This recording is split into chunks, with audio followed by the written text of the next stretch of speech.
बिस्मिल्लाहिर्रहमानिर्रहीम। अस्सलामु अलैकुम। रिस्पेक्टेड पार्टिसिपेंट्स, आप सबको टीचर्स ट्रेनिंग फोरम के वेबिनार सीरीज़ के इस पहले सेशन में खुशामदीद कहती हूँ। मेरा नाम बीनिश जमाल है और मैं एज अ वॉलंटियर टीटीएफ के साथ एसोसिएटेड हूँ। टीचर्स ट्रेनिंग फोरम का आगाज़ इस कॉन्सेप्ट के साथ, इस एम के साथ किया गया कि हम टीचर्स को जो कि ग्रास रूट लेवल पे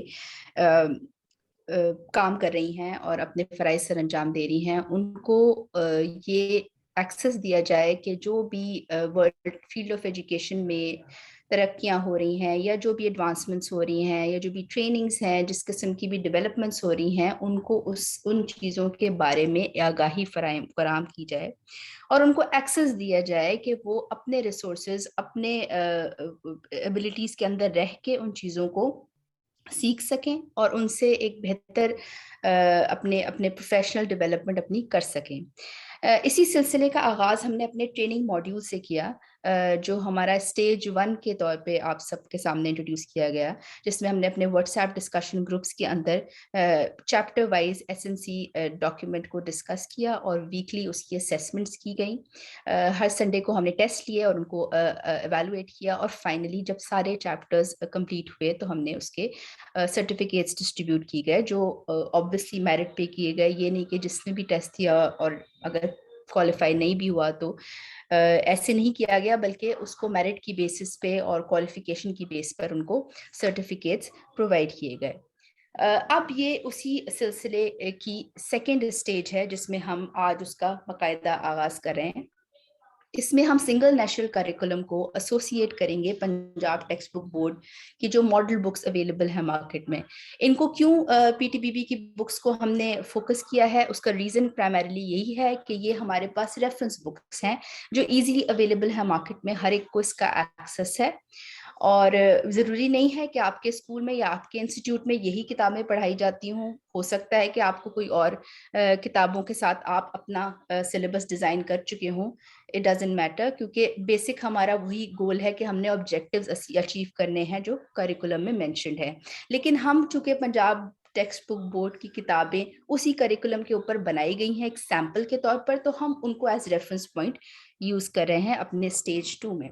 इसमें हम मजीद डेप्थ में जाएंगे, चैप्टर वाइज करिकुलम को जो हम डिस्कस कर चुके हैं उसी को एक स्टेप और आगे लेके जाएंगे और क्लासरूम प्रैक्टिसेस के अंदर टीचर्स कैसे उस ऑब्जेक्टिव को अचीव करने के लिए क्या एक्टिविटीज प्लान कर सकती हैं, किस तरह से उसको आगे लेके जा सकती हैं सब्जेक्ट वाइज, उसको डिस्कस करेंगे।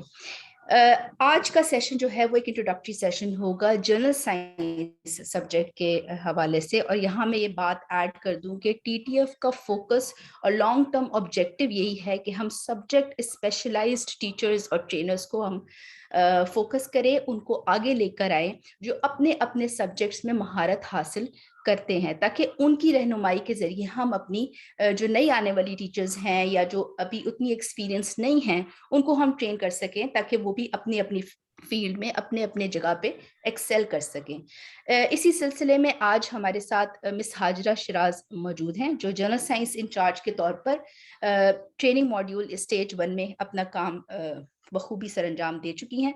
अस्सलाम वालेकुम मिस हाजरा। वालेकुम अस्सलाम miss Binish. Miss Thank you so much for जी, thank you for joining us. Kindly अपना थोड़ा सा ब्रीफ इंट्रोडक्शन जरूर दीजिएगा ताकि हमारे पार्टिसिपेंट्स को भी अंदाजा हो, आपके बारे में थोड़ा जान सके। जी बिल्कुल। मैंने MSc physics with roll of honour Lahore college for women Lahore से, जो कि पंजाब यूनिवर्सिटी से एसोसिएटेड है, उस वहाँ से किया और शुबा तालीम के साथ मैं अरसा 27 साल से मुंसलिक हूँ। Army public school and college for girls Westridge 3 Rawalpindi में अरसा 26 साल तक तालीम और तदरीस का सिलसिला जारी रखा। वहाँ पे मुख्तलिफ ओहदों पे मैंने काम किया, as a lecturer, as a section head, और फिर अरसा 8 साल तक मैंने प्रिंसिपलशिप के फ़राइज़ सर अंजाम दिए। और अब मैं पिछले 6 माह से टीचर्स ट्रेनिंग फोरम के साथ एसोसिएटेड हूँ। जनरल साइंस ग्रुप को लुक आफ्टर भी कर रही हूँ, और इसके साथ साथ एकेडमिक कंसल्टेंसी भी, जो स्कूल्स हमारे साथ एसोसिएटेड हैं उनको कंसल्टेंसी भी फराहम कर जज़ाकल्लाह, रही थैंक हूँ। You so much miss Hajra. Participants को मैं एक बात बताती चलूँ, स्क्रीन पे आपको हमारा रेंडर शो हो रहा है जिसमें लिखा है कि sir Rashid will be the host for the session today. बिल्कुल ऐसे ही प्लान था, बल्कि सर हमारे साथ मौजूद भी हैं, लेकिन ड्यू टू अनफॉर्चुनेटली उनका कुछ सोर थ्रोट का इशू है, he can't talk for long. तो लेकिन फिर भी उनकी सपोर्ट और बैकअप हमारे साथ है, आईटी सपोर्ट कंप्लीट वो हमें दे रहे हैं आज। तो बस उस वजह से I had to take over, otherwise इंशाल्लाह फ्यूचर सेशंस में आपको सर ही नजर आएंगे एज अ होस्ट इंशाल्लाह। दुआ कीजिएगा कि वो जल्दी सेहत याब हों और वो हमारे सेशंस को इसी तरह कंडक्ट कर सके आगे। Thank you so much miss Hazra.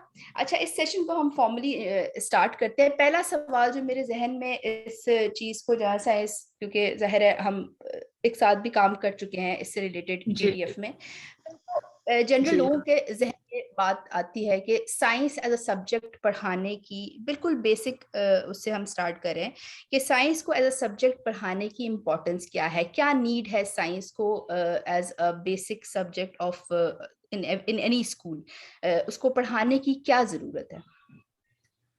देखिए, actually we are living in the world of science, and we are observing natural phenomena around us all the time, and science actually help us to uncover or unfold the mysteries of nature. इसको मैं आसान जुबान में इस तरह कहूँगी कि science हमें माहौल का मुशाहिदा करना सिखाती है, और कायनात की जो हमारी चीज़ें छुपी हुई हैं उनको अनफोल्ड करना सिखाती है। हमारे जहन में जो सवालात पैदा होते हैं क्या, क्यों और कैसे के, उन सवालात के जवाबात देने में हमारी मदद करती है। और मुशाहिदे से मुझे ये बात जहन में आई कि हम मुशाहिदा करना तो बहुत अर्ली एजेस में बच्चों को सिखा देते हैं। जब हम बच्चे को नेचर वॉक पे लेके जाते हैं तो हम बच्चे को वहाँ पे फूल, पत्ते, ग्रास दिखाते हैं, कलर दिखाते हैं, फिर उसको बच्चे को हम इर्द गिर्द के माहौल से आवाजें सुनाते हैं, परिंदों की आवाजें। तो बच्चे के छोटे से जहन में छोटे छोटे सवालात जो पैदा होते हैं, उनके जवाबात उनको मिलते हैं, तो उनके उसके अंदर क्यूरोसिटी पैदा बिल्कुल। होती है। और दूसरी सबसे अहम बात है कि साइंस हमें लॉजिकल रीजनिंग सिखाती है, यानी किसी भी आंसर तक पहुंचने के लिए, किसी भी जवाब तक पहुंचने के लिए एक सीक्वेंशियल वे है, एक खास तरीके तक बच्चा उस जवाब तक पहुंचता है। यानी सुपरस्टिशंस जो आज से पहले थी, क्यास राइयां थी, उन पे अब बिलीव नहीं करती साइंस। यानी आपके कहने का मकसद ये है कि जो भी हमारे इर्द गिर्द बच्चे पहले से ऑब्जर्व कर रहे हैं चेंजेस को और लाइफ प्रैक्टिसेस को, जो नेचुरल फिनोमेनाज हैं, उनकी लॉजिकल रीजनिंग साइंस के जरिए प्रोवाइड की जाती है। जो भी एग्जैक्टली, एग्जैक्टली, एग्जैक्टली। माशाल्लाह माशाल्लाह। अभी एक छोटी सी एग्जांपल मैं यहाँ देना चाहूंगी। जैसे हमारे क्लास 4th का एक टॉपिक है, मैटर, चैप्टर है मैटर एंड इट्स जी जी। कैरेक्टरिस्टिक्स। अब जब हम इसमें बच्चे को एग्जांपल देते हैं पानी की, और पानी को हम बताते हैं कि मैटर है और इसी की 3 स्टेट्स हैं, तो पानी जब फ्रीज हो जाता है बर्फ बन जाता है, वही पानी जब मेल्ट होता है तो पानी बन जाता है, और फिर वही पानी जो है वो वेपर्स में तब्दील हो जाता है। तो बच्चा इसको जब रियल लाइफ के साथ इसको रिलेट करेगा तो उसको याद रखने में कोई प्रॉब्लम नहीं होगी, तो आसानी से वो याद कर सकता है। और तो कोई कॉन्सेप्ट समझ पाएगा। एग्जैक्टली, ठीक, एग्जैक्टली। ठीक हो गया, बजा फरमाया आपने। अच्छा मिस हाजरा, इसमें यह है कि करिकुलम और सिलेबस, ये दो टर्म्स हम बार बार बार बार डिस्कस भी कर रहे हैं, सुन भी रहे हैं, पढ़ भी रहे हैं जब से एसएनसी डॉक्यूमेंट आया है। करिकुलम और सिलेबस में आपके ख्याल में क्या फर्क है बेसिक? देखिए, it's a big difference between curriculum and syllabus. Curriculum तो एक सेट ऑफ इंस्ट्रक्शंस हैं, गाइडलाइन है, जो कि बनाया गया है इस तरीके से, फ्यूचरिस्टिक अप्रोच के साथ बनाया गया है कि आज से 10 साल के बाद हमारे बच्चा कहाँ स्टैंड करेगा। Where as on the other side जो सिलेबस है, वो तो एक सेट ऑफ बुक्स है, वो तो टॉपिक्स को एक्सप्लेन करता है, और जो टेक्स्ट बुक्स हैं वो हमें बताती हैं, वो हमें गाइड करती हैं कि हमने उस करिकुलम को अचीव कैसे करना है। इसको थोड़ा सा मैं यहाँ पे एक्सप्लेन इस तरह करूंगी कि अगर हम करिकुलम की रियल एसेंस को समझें और उसको इम्प्लीमेंट करें, तो हमें यहाँ पता चलेगा कि करिकुलम किरदार साजी करती है, पर्सनैलिटी डेवलप करती है, क्योंकि करिकुलम में नॉलेज स्किल और जो कॉम्पिटेंसीज के साथ साथ वैल्यूज भी इम्बेड की गई हैं, और बच्चे की पर्सनैलिटी डेवलप होती है। बच्चा अननोइंगली चीजों को एब्जॉर्ब करता है, उसकी आदत का हिस्सा बन जाता है, फिर वो उसको प्रैक्टिस करता है। तो इस तरह बच्चे की कैरेक्टर बिल्डिंग होती है यहाँ पे। तो साइंस करिकुलम जो है ना, बिल्कुल। उसको मैं थोड़ा सा यहाँ बताऊंगी कि साइंस करिकुलम जो जी है जी। वो हमें ये सिखाता है basic scientific ideas, scientific literacy हमें सिखाता है। उसमें क्या, क्यों, कैसे के सवालात को मद्देनजर रखते हुए हमारा जो है वो साइंस का करिकुलम डिजाइन किया गया है, और एक टीचर की हेल्प से बच्चा जो है वो उन जवाब तक पहुंच सकता है। तो तो आप ये कहना चाहते हैं कि करिकुलम जो है वो बेसिकली आपके जो एकेडमिक नेसेसिटीज हैं एक बच्चे की तालीम में जिस हद तक रोल प्ले कर सकती हैं, सारी बेसिक जो हमारी वो हैं टर्मिनोलॉजीज हैं या जो भी नॉलेज है दुनिया की, उस तक ही फोकस है करिकुलम का।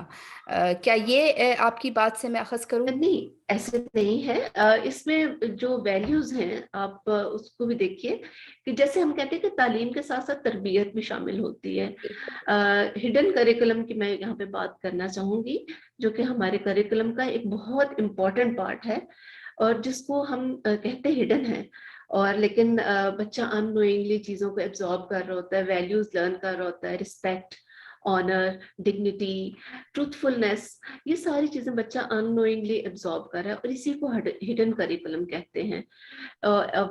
ऑल्दो कि ये कहीं मेंशन नहीं होता, इट इज रिटन नोवेयर, और ये जो है इसको हम इम्प्लिसिट करिकुलम भी कह सकते हैं, तो अनस्पोकन ये है। तो आप यहाँ पे पूछना मैं चाहेंगे कि कहना चाह हिडन रही जो हूँ है वो कि हिडन कहाँ क्यों छुपा है हुआ और है और कैसे कैसे जी। इसको हमने खोज के निकालना है। मैं कहना एग्जैक्टली जरूर है। एग्जैक्टली, आपको क्वेश्चन बहुत अच्छा है। हिडन करिकुलम वाकई वर्ड से ही समझ आ रहा है कि हिडन जो है वो छुपा हुआ है, लेकिन इसको हम लाइक ऑब्जर्व कैसे करेंगे? जब भी आप किसी भी स्कूल में किसी भी क्लास में जाते हैं, तो वहां पे ये hidden curriculum as a culture school का नजर आता है। बच्चा कैसे बिहेव कर रहा है क्लास में, किस तरह अपने कोलीग्स के साथ, अपने फ्रेंड्स के साथ, अपने टीचर्स के साथ किस तरह बिहेव कर रहा है, और ये हिडन करिकुलम लाइक प्रैक्टिकली आप उसको जो है वो देख सकते हैं। ये टर्म सबसे पहले यूज की गई थी 1968 में। फिलिप जैक्सन जो है साइंटिस्ट था, उसने इस पर बहुत रिसर्च की, और उसने ये बताया कि ये हिडन करिकुलम जो है that is also a part of, major part of curriculum. और सोशलाइजेशन प्रोसेस है, बच्चा इसमें सोशलाइजेशन सीखता है, इंटरेक्शन सीखता है अपने फ्रेंड्स के साथ, अपने कोलीग्स के साथ, अपने टीचर्स के साथ कैसे बिहेव करना है, सोसाइटी में कैसा बिहेव करना है, एज अ सिटीजन कैसे बिहेव करना है। तो ये सब हमारे हिडन करिकुलम का पार्ट है। और तो कुछ एज ए एग्जांपल्स टीचर मैं जो आप है, मैंने एज ए टीचर जो है वो हमारा सिर्फ एकेडमिक रोल नहीं रह जाता, बल्कि हम एक बच्चे की कैरेक्टर बिल्डिंग में, किरदार साजी में भी उसी तरह से रोल प्ले करना है through these helpful terminologies that you are referring to. जी, आप कुछ मिसाल देना चाह रही थी इससे मैं रिलेटेड। यहाँ पे बड़ी एक इंटरेस्टिंग एग्जांपल दूंगी। जैसे पोल्यूशन का टॉपिक हम हमारे सिलेबस में शामिल है, जब हम पढ़ाते हैं तो बच्चे को साथ साथ अगर हम उसको उसी टॉपिक को रियल लाइफ में इम्प्लीमेंट कर दें, और बच्चे को बताएं कि क्लास का माहौल कैसे साफ रखना है, नॉइज पोल्यूशन भी है तो शोर नहीं करना, तो बच्चा सीखेगा। और इसी तरह स्कूल के माहौल को कैसे साफ रखना है, स्कूल के इर्द गिर्द के माहौल को कैसे करना है। जब ये बच्चा उसकी शख्सियत का हिस्सा बन जाएगा, तो आप यकीन करें कि ये बच्चा कभी भी चलती गाड़ी से जूस का डिब्बा या रैपर बाहर नहीं फेंकेगा। बिल्कुल। तो ये उसकी पर्सनालिटी डेवलपमेंट है। बिल्कुल, माशाल्लाह, बहुत अच्छी तरह आपने इस पूरे कॉन्सेप्ट डिटेल्ड समझाया, और आई होप कि हमारी जो टीचर्स जो है वो आधे से ज़्यादा वक्त इसी चीज़ पे फोकस कर रही होती हैं कि बच्चे की जो बिहेवियर है और वो भी उसी तरह इम्प्रूव हो जैसे उसकी एकेडमिक्स हैं। लेकिन मज़ीद अच्छा ऑब्वियसली जी, आपकी इस क्लैरिटी से इसमें हेल्प होगी एक इंशाल्लाह। और चीज मैं अच्छा ऐड करूंगी बेनिश यहाँ पे, एक्सक्यूज मी, एक और चीज ऐड करूंगी। जो पर्सनालिटी डेवलपमेंट हो जाती है, तो वही बच्चे के प्रोफेशनल, वही बड़े होके उसके प्रोफेशनल इंडिकेटर्स भी बन जाते हैं। फॉर बिल्कुल ऐसा। एग्जांपल वक्त पे पहुंचना, अपना टाइम पे काम जो है सबमिट करवाना, तो ये प्रोफेशनल इंडिकेटर्स बनते हैं। तो उससे ये रिफ्लेक्ट होता है कि बच्चे ने या अपनी छोटी उम्र में कैसे वैल्यूज को सीखा है, उस हिडन करिकुलम ने कितना काम किया है, क्या उसकी बिल्कुल पर्सनैलिटी डेवलप हुई है या नहीं। तो ये लेटर लेटर एजेस में उसकी प्रोफेशनल इंडिकेटर्स भी बन जाते हैं। प्रोफेशनल लाइफ में भी उसको ये सारी चीजें हेल्प करती हैं। बिल्कुल। एग्जैक्टली। अच्छा, नेक्स्ट हम जो बात करेंगे, मैं एसएनसी डॉक्यूमेंट को ओवरव्यू अगर उनका करें, जो भी हमारे सब्जेक्ट्स के डॉक्यूमेंट्स हैं अवेलेबल, उसमें अगर हम देखेंगे तो जर्नल साइंस का जो करिकुलम है वो 4 ऑनवर्ड्स हमें नजर आता है। ग्रेड्स 1 2 3 में general science as a subject separately मौजूद नहीं है। इसी तरह जो सीनियर क्लासेस हैं उसमें हम फिर इसको डिवाइड कर देते हैं, फिजिक्स केमिस्ट्री बायोलॉजी में जर्नल साइंस को एज अ सब्जेक्ट सेपरेटली हम नहीं अप्लाई कर रहे हैं। तो ये कुछ कंट्रास्ट नहीं, क्या इनिशियल जो ग्रेड्स हैं ग्रेड 1 2 3, क्या उसमें हमें जनरल साइंस सब्जेक्ट की जरूरत ही नहीं है? क्या इसके बारे में आपका क्या ओपिनियन है?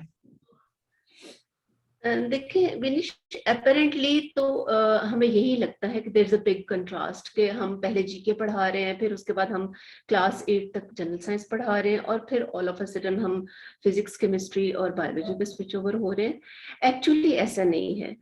जो टीचिंग, आप भी एक टीचिंग प्रोफेशन से है, ताल्लुक है आपका, तो आप ये समझते हो, अच्छी तरह समझेंगी कि हमेशा हम इजी टू डिफिकल्ट मूव करते हैं, from simple concept to complex concepts हम मूव करते हैं। तो बिल्कुल। बिल्कुल जीके का जो सिलेबस है और इसी तरह जनरल साइंस का कॉन्सेप्ट जो है, they are from basic to complex. चीजें वही हैं, स्टैंडर्ड्स वही हैं जो हम जीके में पढ़ा रहे हैं, और वही स्टैंडर्ड्स हम लेके जाते हैं जनरल साइंस में। और इसी तरह उन्हीं को हम एज अ लाइक प्रोग्रेशन हम उनको फिजिक्स केमिस्ट्री और बायोलॉजी में भी पढ़ाते हैं। जैसे लाइफ साइंसेज का एक मैं सिंपल सी एग्जांपल दूंगी। जैसे लाइफ साइंसेज है, उसमें हम लिविंग थिंग्स अराउंड अस पढ़ाते हैं ग्रेड 1 में। फिर इसी तरह हम उसी को ऐड ऑन करते हैं, फिर एनिमल्स और बर्ड्स में उसमें डिफरेंशिएट करते हैं, फिर animals living on land and water कराते हैं, एंड सो ऑन। ये ग्रेजुअली जो है ना, ये ऐड ऑन होता जा रहा है और मोर कॉम्प्लेक्स की तरफ जा रहा है, from grade 4 and 5 and so on class 8 तक।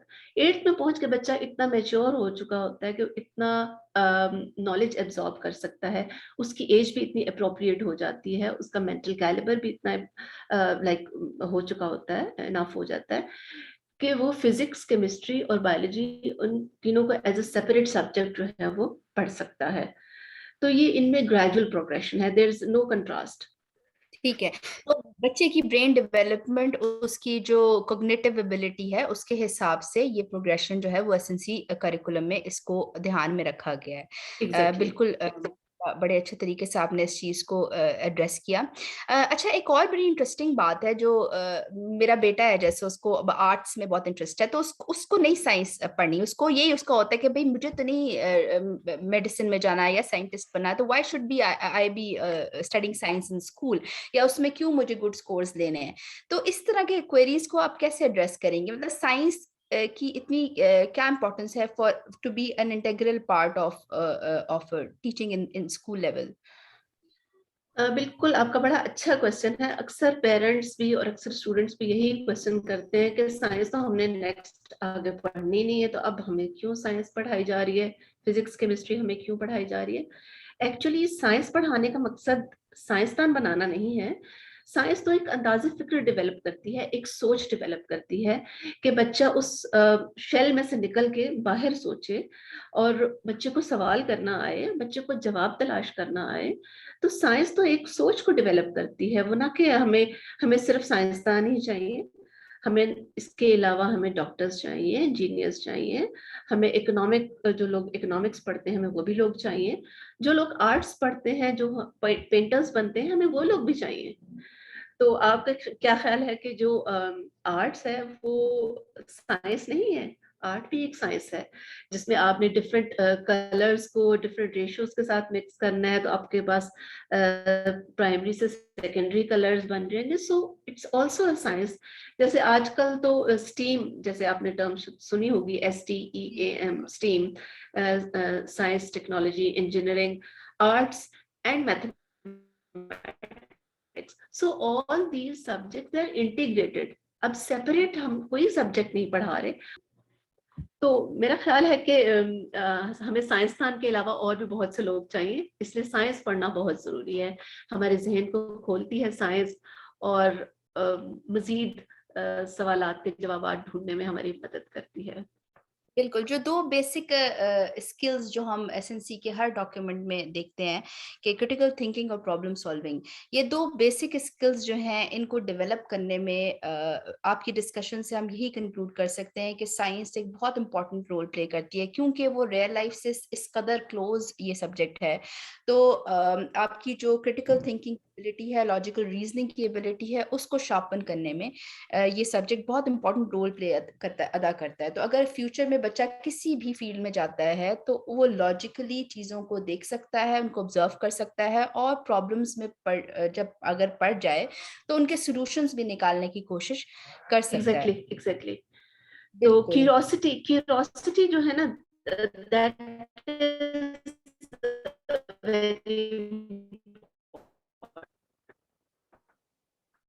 कि बच्चे में अगर हम क्यूरोसिटी यानी तजस्सुस पैदा कर दें कि और क्या आगे क्या है, मैं आगे भी क्यूरोसिटी से होती है, और नॉर्मली एंड अप होता है curiosity, they are strongly related with each other.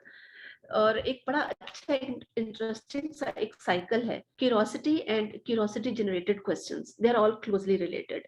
दोनों एक दूसरे हम्म, के साथ मिले जुले हैं। जब हम्म, क्यूरोसिटी होती है, बच्चा सवाल पूछता है, फिर उसका जब उसको जवाब मिल जाता है तो उसको उसका इंटरेस्ट डेवलप होता है।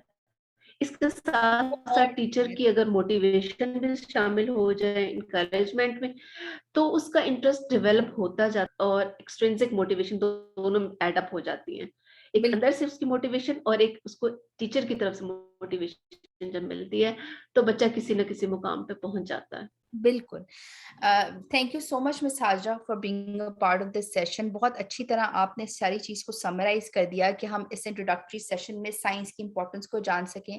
एसएनसी डॉक्यूमेंट के अंदर साइंस की क्या इंपॉर्टेंस है, किस तरह उसको लेके चला गया है आगे, और आगे इंशाल्लाह आने वाले सेशंस में हम इसको मजीद इसकी प्रोग्रेशन देखेंगे, हम कैसे जनरल साइंस को with reference to every subject of the SNC curriculum और पंजाब टेक्स्ट बुक बोर्ड उसको रिलेट कर सकें टॉपिक वाइज, चैप्टर वाइज, और फिर ऑब्वियसली जो हमारे स्पेसिफिक क्वेश्चंस होंगे सब्जेक्ट रिलेटेड उनको भी एड्रेस किया जाएगा।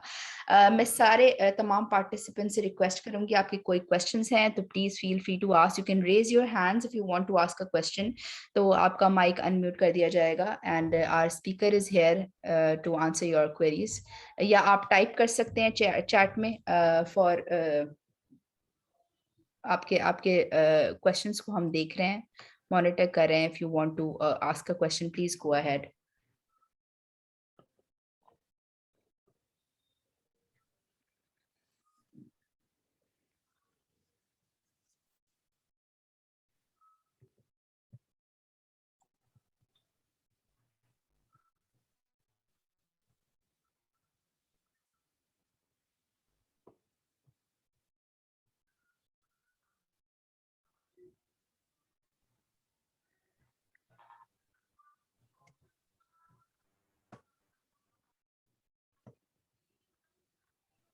अच्छा, आई गेस के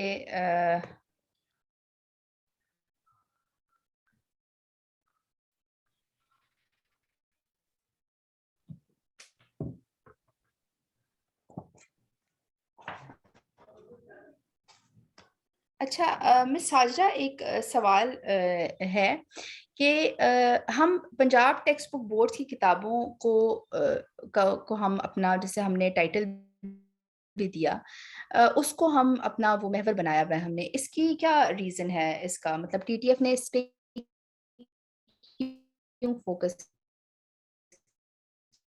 किया हुआ है कि हम पंजाब टेक्स्ट बुक बोर्ड की टेक्स्ट बुक बोर्ड की बुक्स को इसीलिए फोकस किया बिकॉज ये एक्सेसिबल है, सबको, सबकी पहुंच में है, और हर लेवल इसमें मिनिमम स्टैंडर्ड सेट किए गए हैं, जो हर लेवल का बच्चा और हर लेवल का टीचर जिसको समझ भी सकता है और उसको अंडरस्टैंड भी कर सकता है और उसको इम्प्लीमेंट भी कर सकता है। इसलिए हमने पंजाब टेक्स्ट बुक बोर्ड को ही फॉलो किया है, ताकि हमारा आम एक कॉमन टीचर जो है उस तक भी ये रसाई जो है इसकी हासिल हो सके उसको, तो इसलिए हमने इसको ज्यादा फोकस किया हुआ है। सही। तो हमारा बेसिक गोल भी यही है कि हम तहसील लेवल तक बिल्कुल जो आम क्या जो हमारे ज्यादा मतलब जो परसेंटेज है हमारे मुल्क में जिन टीचर्स की, उनको भी हम इस पूरे प्रोसेस में इन्वॉल्व कर सकें, ना कि सिर्फ एग्जैक्टली क्लास तक ही फोकस रहे, बल्कि हम ग्रास रूट लेवल तक जाना चाहते हैं। इसलिए हम free of any charge, free of any cost, voluntarily इस काम को अंजाम दे रहे हैं, ताकि ये हम तमाम टीचर्स जो हैं वो उसको समझ भी सके। ट्रेनिंग हर एक के लिए एक्सेसिबल हो। अच्छा मिस, एक और क्वेश्चन है कि आपको लगता है जो सिंगल नेशनल करिकुलम है ये इंटरनेशनल एजुकेशन के स्टैंडर्ड्स को मीट कर रहा है? सर जब्बार ने आई बिल्कुल थिंक बिल्कुल बिल्कुल एग्जैक्टली इंटरनेशनल स्टैंडर्ड्स को भी मीट करेगा। इसमें हमने ग्लोबल सिटीजनशिप भी ऐड की है। अगर आप करिकुलम को डीपली इसको अंडरस्टैंड देखें तो इसमें नेशनल और इंटरनेशनल स्टैंडर्ड्स भी शामिल हैं, जैसे इक्वालिटी है, जेंडर डिस्क्रिमिनेशन है, it is also added in that. तो हम बच्चे को यही सिखाते हैं कि कोई भी लाइक किसी भी अगर रेस का है बच्चा है, किसी भी कलर का है, तो कोई किसी के साथ जो है वो डिस्क्रिमिनेशन नहीं है, they are all equal and so on. बहुत सारे इंटरनेशनल स्टैंडर्ड्स हैं, दे आर ऑल मर्ज्ड और इन इट। और इंटरनेशनल टिम्स का एक रेफरेंस दिया गया है एसएनसी जो साइंस करिकुलम में, एग्जैक्टली जी जी उसके बारे में भी थोड़ा सा बताएंगे प्लीज? जो इंटरनेशनल स्टैंडर्ड्स के जो हमने हाँ टेस्ट जी वगैरह में इन्वॉल्व किया गया है, हाँ जी जी अपने हम इंटरनेशनल फोरम्स में लेके जा सकें, ताकि वो ग्लोबल ऐसे ऐसे स्टूडेंट्स के साथ compete कर सकें। बिल्कुल। बिल्कुल। अच्छा, एक और क्वेश्चन है कि क्या सिंध एजुकेशन पे भी ये करिकुलम अप्लाई होता है?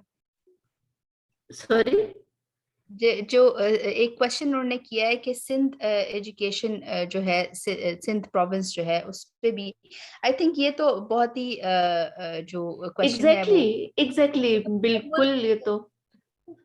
ये तो ऑल ओवर द पाकिस्तान, ये तो करिकुलम आप देखें 2008 के बाद अब करिकुलम ये रिवाइज हुआ है and this is for all, किसी एक के लिए नहीं है, this is for all provinces, for all level of teachers, हर जगह के लिए है ये। और प्राइवेट स्कूल्स आपको लगता है इसको अप्लाई कर सकते हैं, वो भी अप्लाई करेंगे, उनके लिए भी ये जी फीजिबल बिल्कुल है? उनको करना चाहिए, बिकॉज इसमें कोई ऐसी डिफरेंट चीज नहीं है जो कि हटके हो, और ये एक तो जनरल गाइडलाइन है और सब स्कूल्स के लिए एक ही जैसी है, तो आई थिंक उनको भी करना चाहिए। अगर उसमें वो शायद कुछ अपनी एडिशनल बुक्स ऐड कर दें तो I think it's okay, but basically इनको यही करना चाहिए जो हमें गवर्नमेंट ने प्रोवाइड किया है। और इसमें बहुत ज़्यादा एफर्ट शामिल हुई है, बहुत सब प्रोविंसेस से लोगों ने इसके अंदर अपना जो है वो ऐड किया है, अपना इनपुट दिया है, तो इसलिए इसको ज़रूर इम्प्लीमेंट करना चाहिए। जी। और बिल्कुल यहाँ पे एक और बात मैं ऐड कर दूं कि काइंडली एसएनसी करिकुलम को पंजाब टेक्स्ट बुक बोर्ड की किताबों को एक चीज ना समझा जाए कि अगर प्राइवेट स्कूल अप्लाई कर रहा है तो ये पीटीबीबी की किताबें ही लगाएगा तो अप्लाई होगा। ये मिसकंसेप्शन बड़ा आम है कि एसएनसी लगाना है तो आपने वो, ये जरूरी नहीं है। प्राइवेट स्कूल ये किसी बिल्कुल, किताबों को, हाँ जी बिल्कुल। बिकॉज एसएलओज मेन चीज तो हमारे ऑब्जेक्टिव्स हैं जो कि हमने फॉलो करने हैं, जो कि हमने इम्प्लीमेंट करने हैं। तो मेन अगर ऑब्जेक्टिव्स वही हैं तो you can recommend any other book, जिसमें अगर एसएलओज वही हैं तो कोई और बुक भी फॉलो हो सकती है, नो इशू। बिल्कुल। हम्म। हम्म। जी बिल्कुल। चलें जी, आई थिंक सवालों का सिलसिला अब हम वाइंड अप करते हैं। माशाल्लाह बड़ी अच्छी डिस्कशन रही। आई होप कि फ्यूचर में भी हम इसी तरह इन वेबिनार सेशन की सीरीज को आगे लेके जा सकेंगे, और आप सबकी जो सपोर्ट है वो हमारे साथ रहेगी। आज के सेशन को हम यहीं एंड करते हैं। Thank you so much, Miss Haja, for being a part of it, and thank you, Sir Rashid, for the backup. Thank you to all the participants for joining us. Ji, Sir Rashid. Sorry, अस्सलाम वालेकुम participant, जज़ाकल्लाह sister Hazra, आपने time निकाला। Thank you so much. पूछा था कि क्या हमारा ये जो स्टैंडर्ड ऑफ करिकुलम है ये इंटरनेशनल स्टैंडर्ड्स को मीट करता है कि नहीं। देखिए स्टैंडर्ड्स बड़ा जबरदस्त सिस्टर हाजरा ने इसका जवाब भी दिया, थोड़ा सा ऐड करना चाहूंगा। कुरान तो हजूर अकरम सल्लल्लाहु अलैहि वसल्लम के जमाने में भी उतरा था, वही कुरान आज हमारे पास है, लेकिन वो कौम दुनिया में मुअज़्ज़ज़ कहलाई और आज हम जलील हो रहे हैं। तो वजह क्या है? वजह है मौलिम। उस वक्त के मौलिम थे हजूर अकरम सल्लल्लाहु अलैहि वसल्लम, आज हम लोग हैं। अगर मौलिम he is professionally competent, he is committed, he is dedicated, तो करिकुलम बहुत अच्छा बन सकता है। लेकिन अगर मौलम खुद तैयार नहीं है तो आप उसको अच्छे से अच्छा हथियार भी दे दें तो उसकी एग्जीक्यूशन में फ्लॉज रहेंगे। और यही बेसिकली टीचर्स ट्रेनिंग फोरम का मकसद है कि हम अपने टीचर्स को स्टैंडर्ड पर ला सकें कि अपने के they should be very well equipped, उनको अपने सब्जेक्ट के ऊपर ग्रिप हो, वो अपने स्कूल के कल्चर को, जो कम्युनिटी है उसके कल्चर को, फ्यूचर की नीड्स को समझ सकें। She should be skilled enough, she should be competent enough कि जब कोई किताब उसके हाथ में दी जाए तो उसको बेहतरीन तरीके से पढ़ाया जा सके। तो करिकुलम बेस्ट तभी होगा अगर टीचर इक्विप्ड होगा, और यही बेसिकली हमारी यहाँ पर कोशिश है। This is what I wanted to say. Sister Binish, over to you. Thank you so much. Sir, if you'd like to add closing comments, we are just about to end the session. आप थोड़ा सा अगर closing comments कर दें तो that will be great. Sorry, मेरी खांसी शुरू। चले कोई बात नहीं, बस हम इस सेशन को वाइंड अप करते हैं। इंशाल्लाह नेक्स्ट सेशन की सीरीज का स्केड्यूल आपसे शेयर कर दिया गया है, दोबारा भी शेयर कर दिया जाएगा। जरूर पार्टिसिपेट कीजिएगा और अपनी क्वेरीज और कंसर्न्स को व्हाट्सएप ग्रुप में जरूर लीव कीजिएगा। आप फेसबुक पे भी पोस्ट कर हमें इनबॉक्स कर सकते हैं और व्हाट्सएप हमारे जो ग्रुप्स हैं उनको ज्वाइन करके वहां पे भी डिस्कशन को कैरी ऑन कर सकते हैं। ये सारी जो बातें आज हुई हैं इनसे रिलेटेड आपका जो भी फीडबैक है, जो भी सजेशंस हैं, क्वेरीज हैं, क्वेश्चंस हैं, you are most welcome to participate. WhatsApp groups आपके पास हैं, आप जनरल साइंस ग्रुप के अंदर if you are a part of it, आप उधर जाके मिस हाजरा से डायरेक्टली भी क्वेरी अपनी पुट अप कर सकते हैं, कोई सजेशन है आपका वो आप वहाँ पे पोस्ट कर सकते हैं। Most welcome. आप लोगों की एसोसिएशन और आप लोगों की सपोर्ट के बगैर ऑब्वियसली टीटीएफ मजीद जो भी हम एफर्ट कर रहे हैं, it's all because of your support and guidance. So thank you so much for being a part of it and we look forward to see you again in the next session. Thank you so much. Allah Hafiz. Thank you. Allah Hafiz. Allah Hafiz.